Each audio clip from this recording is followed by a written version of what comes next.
சிவனுக்கும் விஷ்ணுவுக்கும் நடந்த போர், பிரபஞ்சத்தை நடுக்கிய மகாயுத்தம். வணக்கம் ஆதி அந்தம் நேயர்களே. இரணியனை அழித்த பிறகும் நரசிம்மமூர்த்தியின் கோபம் தணியவில்லை. அவரது உக்கிரத்தால் பிரபஞ்சமே நடுங்கியது. சிவபெருமானின் கட்டளைப்படி வீரபத்திரர் வந்து வேண்டிக் கொண்டும் நரசிம்மரின் கோபம் குறையவில்லை.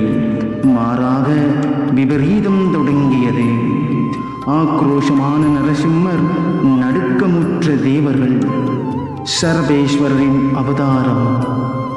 நரசிம்மரை சாந்தப்படுத்த சிவபெருமான் ஒரு விசித்திரமான வடிவத்தை எடுத்தார். அதுதான் சரபேஸ்வரர். பாதி யாழி பாதி பறவை என 8 கால்கள் மற்றும் 2 பிரம்மாண்ட சிறகுகளுடன் அவர் தோன்றினார். ஆனால் நரசிம்மரோ சரபேஸ்வரருக்கு எதிராக கண்டபேருண்டம் என்ற பயங்கரமான பறவையை தோற்றுவித்தார். சரபேஸ்வரருக்கும் கண்டபேருண்டம் பறவைக்கும் இடையிலான இந்த மகா போர் 18 நாட்கள் நீடித்தது. பிருத்தியங்கிராதேவியின் வருகை. போரை முடிக்க தீர்மானித்த சரபேஸ்வரர் தனது சிறகுகளின் ஒன்றிலிருந்து உக்கிர பிருத்தியங்கிராதேவியை வெளிப்படுத்தினார். பிருத்தியங்கிராதேவி நரசிம்மரின் மூர்க்கத்தனமான கண்டபேருண்டம் பறவையை ஒற்றை வாயில் பிடித்து விழுங்கினாள்.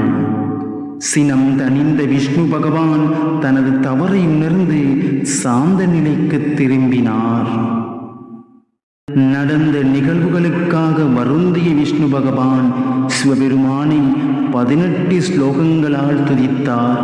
அந்த ஸ்லோகங்களோ இன்று சரபேஸ்வரரின் 108 நாமங்களாக போற்றப்படுகின்றன. ஆதி அந்தம் இல்லாத அந்த பரம்பொருளின் லீலைகள் வியக்கத்தக்கவை. இது போன்ற அபூர்வமான தகவல்களுக்கு இணைந்திருங்கள். இந்த கதை உங்களுக்கு பிடித்திருந்தால் எமது ஆதி அந்தம் சேனலை இப்போதே சப்ஸ்கிரைப் செய்து உங்கள் கருத்துக்களை தெரிவியுங்கள். நன்றி. மீண்டும் ஒரு பதிவில் சந்திக்கின்றேன். உங்களிடமிருந்து உங்கள் சுரேஷ்.